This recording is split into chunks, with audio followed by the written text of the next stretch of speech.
Olá, seja muito bem-vindo ao FIB Produz. Eu sou Lucas Jacob e no programa dessa semana vamos falar sobre um tema presente no dia a dia de todos nós: os problemas ambientais urbanos.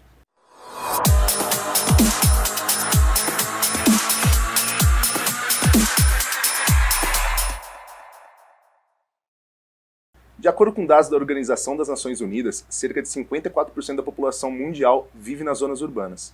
Já que no Brasil, segundo o levantamento do IBGE, esse número é de 90%. Já que a maior parte da população brasileira vive nas cidades, são nelas que se encontram os principais desafios de manter a segurança do meio ambiente e a qualidade de vida. Para discutir sobre desafios, soluções e iniciativas para essa questão, nós recebemos aqui no estúdio a Simone Coelho, que é mestre doutora em Direito do Ordenamento, Urbanismo e Meio Ambiente e presidente do Conselho Municipal do Meio Ambiente de Bauru, o CONDEMA. Bem-vinda, Simone. Obrigada pelo convite. Além dela, recebemos também a Kelly Magalhães, que é mestre doutora em Engenharia Urbana e arquiteta e urbanista e professora daqui da FIB. Obrigado por ter vindo, Kelly. Obrigada, Lucas, pelo convite. A gente que agradece.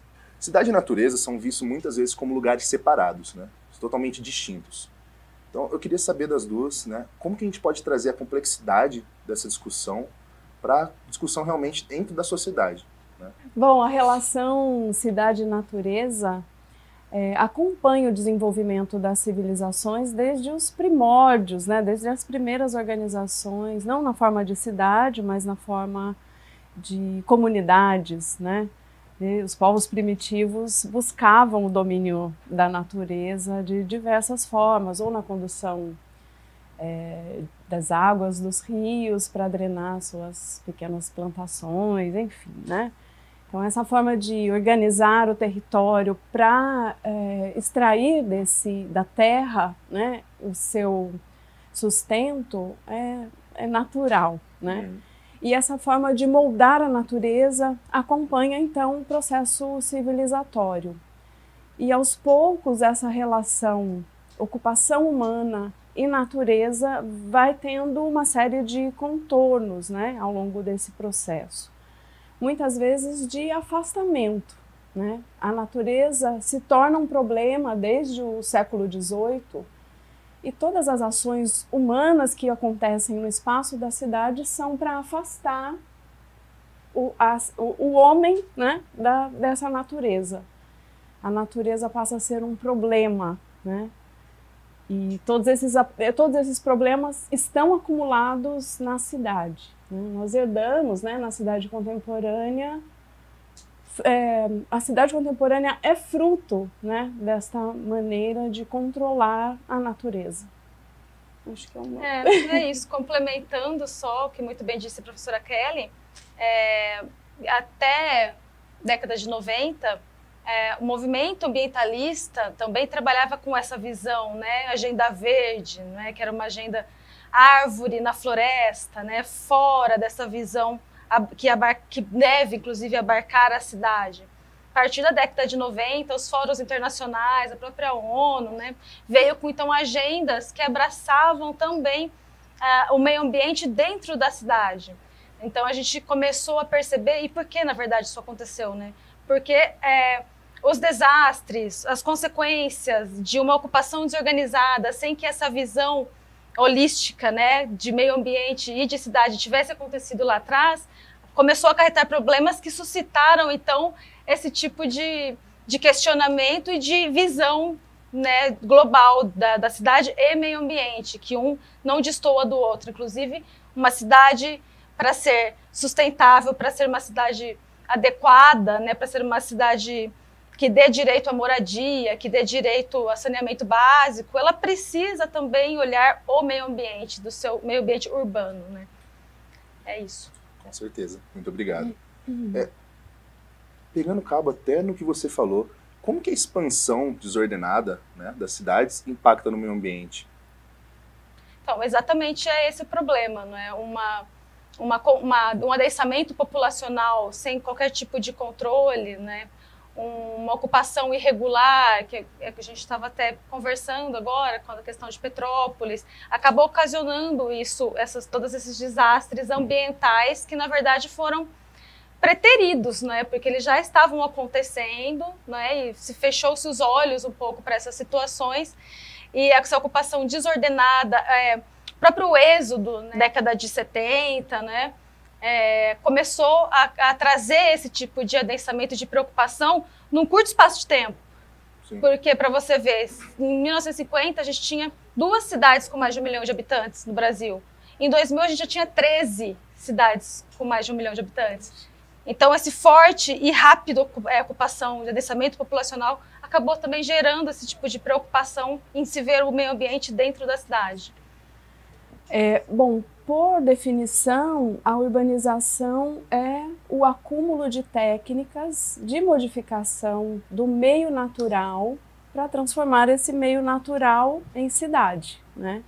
A raiz da palavra urbanização indica esse processo contínuo de transformação da natureza em cidade. A gente poderia usar esta premissa assim como definição, né? E a urbanização, em síntese, né, ela quer dizer esse processo desenfreado de ocupação através do parcelamento do solo e, sobretudo, transformar essas áreas rurais em cidade, né? Acho que um pouco dentro do que a Simone tinha comentado, né? Então, essa luta por transformar o espaço natural em cidade é, de fato, a definição de urbanização. Portanto, ela é desenfreada, desordenada, como você indicou, né? Todo o século XX nós passamos por uma longa história, né? Um tempo histórico longo de ocupação urbana, e a vinda de pessoas do campo para a cidade vai acontecendo conforme políticas governamentais de incentivo, né? A cidade passa a ser atrativo pela oferta de emprego, às vezes pela oferta de lazer, do consumo, né? E, portanto, esse crescimento se torna desordenado e descompassado com o ideal de planejamento, de organização e de projeto urbano capaz de entender as diferenças, né? Na verdade, esse processo de urbanização, ele separa pobres e ricos nas áreas centrais com mais benefícios, com mais técnicas, com mais infraestrutura, e os pobres, né, em condições de muita precariedade, sujeitos a, no caso, a Simone lembrou-se de Petrópolis, a gente poderia citar a cidade de Bauru com os problemas de erosão, né? A ONU, ela criou uma agenda, né, a ODS, ou Objetivo de Desenvolvimento Sustentável, onde até 2030 eles pretendem diminuir o impacto da cidade no meio ambiente. Um dos modos de fazer isso é construindo infraestruturas resilientes, com uma industrialização mais sustentável e mais inclusiva, né? Vocês acham que a gente consegue alcançar isso ou a gente está muito atrasado já? Eu penso que a gente está atrasado, mas a gente consegue correr atrás, né? Falta muito. A ODS número 11, né, que fala das cidades sustentáveis, e dentro de cada ODS, então, tem os seus outros objetivos, né, pontuais para se alcançar a ODS número 11 na sua totalidade. Então, as cidades sustentáveis pede inclusão da participação popular, né, no processo participativo das cidades, pede mitigação do impacto humano no meio ambiente, pede redução de desastres naturais e também acidentes viários, por exemplo. Então, estou dando exemplos do que muito tem que ser trabalhado para se chegar em uma ODS, né? A gente tem 17 ODS, então são objetivos muito difíceis a serem alcançados. Mas a gente pode trabalhar em conjunto, iniciativa privada e iniciativa pública, né, toda a coletividade, para que se alcance isso de uma forma, ou sabe-se lá quando, mas que a gente chegue, né, nesses objetivos. Acho que é importante a luta. Bom, Lucas, é muito importante entender a importância que a ONU tem na emissão dessas agendas, né, e posturas novas, e é importante também a corrida dos países para tentarem atender a esses posicionamentos, né? Eu acho que a partir da década de 60 e 70 há uma corrida para a criação de agendas novas em atenção ao meio ambiente.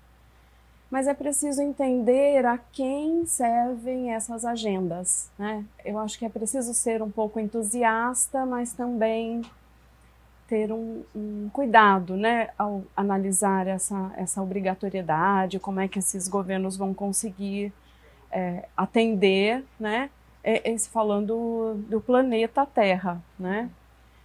Eu acho que essa corrida promovida na década de 70 cria, então, uma polaridade, né, sobre a qual nós construímos toda a nossa cultura, que é a da máxima preservação ou da total destruição, né?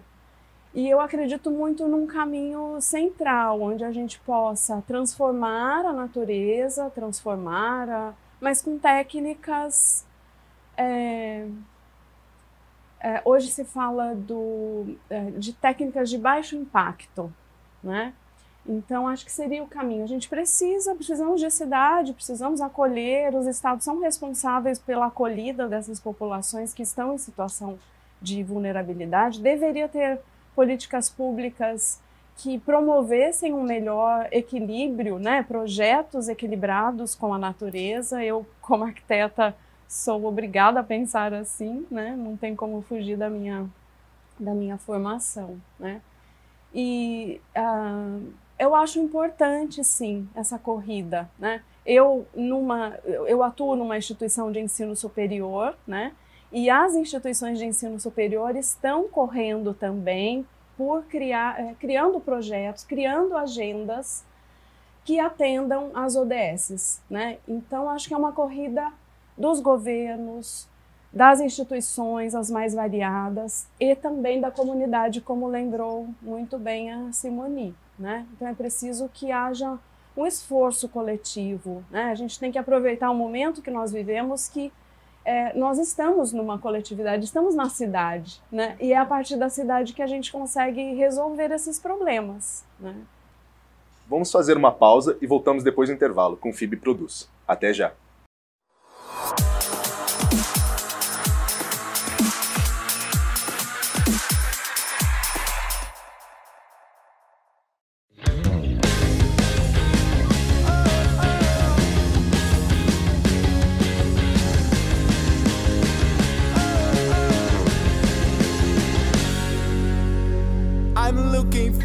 I'm searching to something real nice, something real true for me and you. I'm looking for, I wanna feel. I'm looking for, I wanna ride. I'm looking for.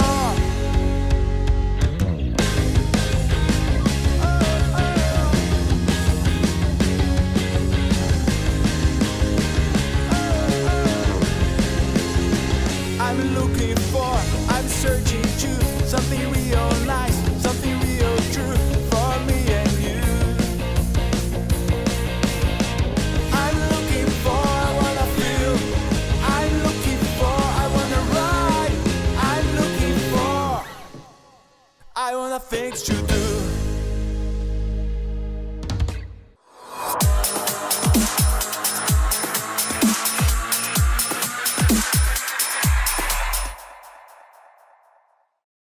Estamos de volta com o FIB Produz de hoje, falando sobre os problemas ambientais urbanos.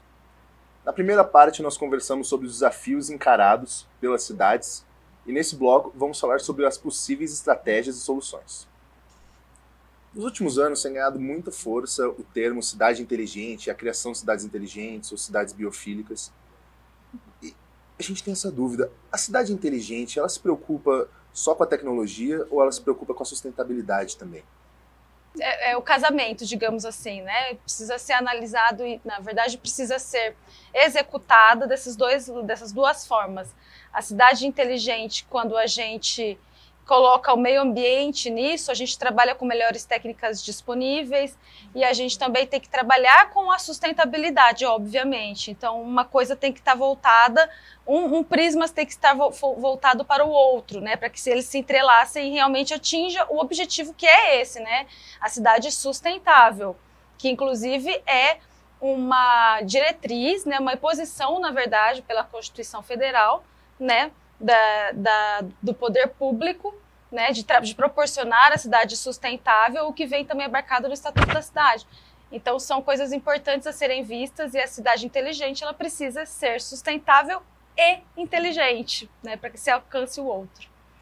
Bom, acho que todos esses modelos, mas na contemporaneidade, né, que tentam entender essas diferenças, a verdade é os problemas enfrentados pela cidade, né, eles dão informação para a criação de modelos ideais, né? Então, acho que a cidade inteligente é um desses modelos ideais e constitui uma agenda possível para algumas cidades. A cidade biofílica que você mencionou também poderia reunir uma série de parâmetros técnicos, numéricos, para atender a população no que diz respeito a técnicas alternativas, né, a drenagem, por exemplo. Sim. Né?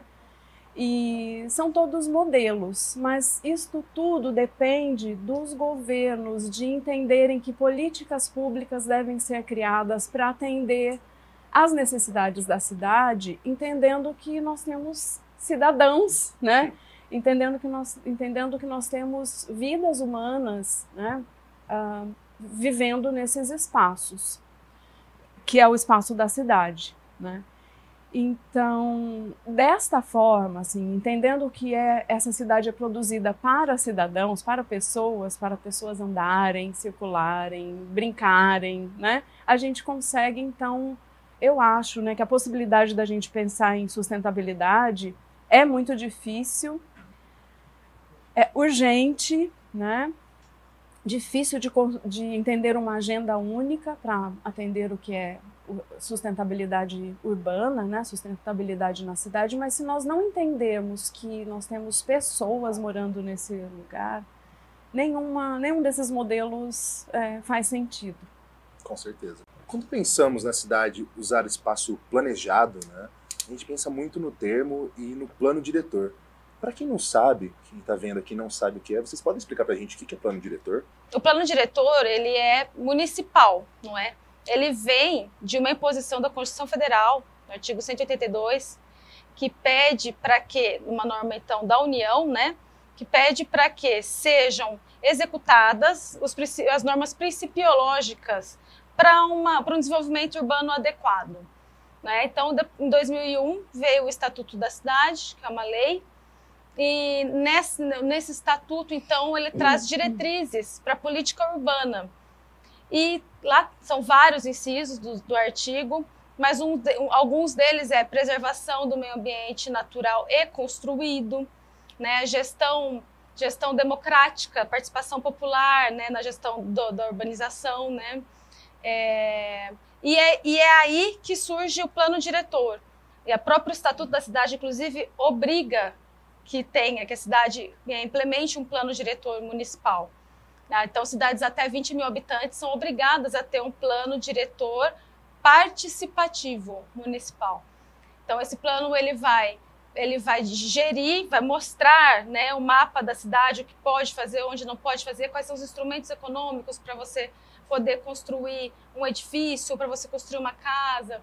Tem vários direitos de preempção, outorga onerosa, tem vários direitos lá que ele traz, mas ele também vai cuidar da questão do meio ambiente, vai deixar claro o saneamento de uma forma mais local. E essa é a importância do plano diretor, e por isso que tem que ser feito municipal, porque só quem está no local, quem está no município é que sabe dos problemas que ele abarca e que devem ser buscados na resolução deles, né?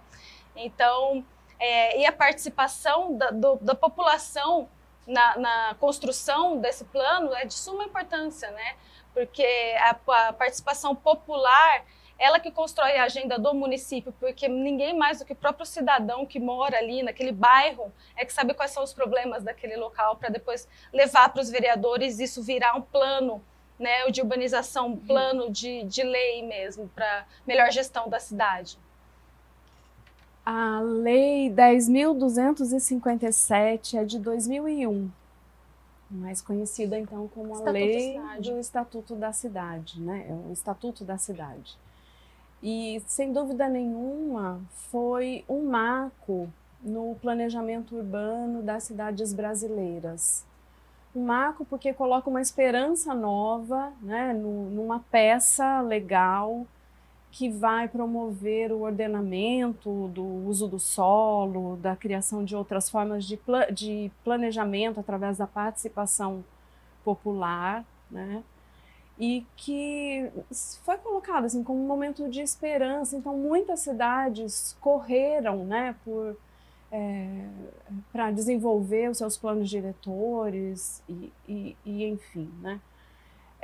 Muito embora assim, seja uma lei pensada, ela é fruto, né, de um processo de muitas discussões desde os anos 70 sobre o futuro das cidades, o destino, né, de grandes áreas ociosas dentro do espaço da cidade, né, assim, problemas urbanos acumulados aí ao longo desse século XX todo de grande urbanização, né. A lei coloca de fato um marco, ela é um marco e é um momento de esperança em torno dessa peça legal que é o plano diretor, né.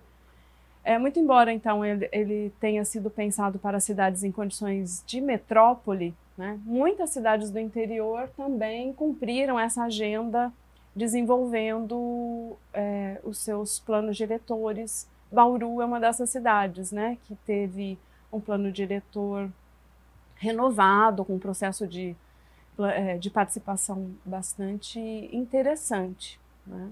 E foi um momento de corrida por desenvolvimento de políticas públicas as mais variadas. Na habitação, por exemplo, no desenvolvimento, geração de emprego e renda, né? São várias pautas que passaram a fazer parte do cotidiano dessas cidades, né?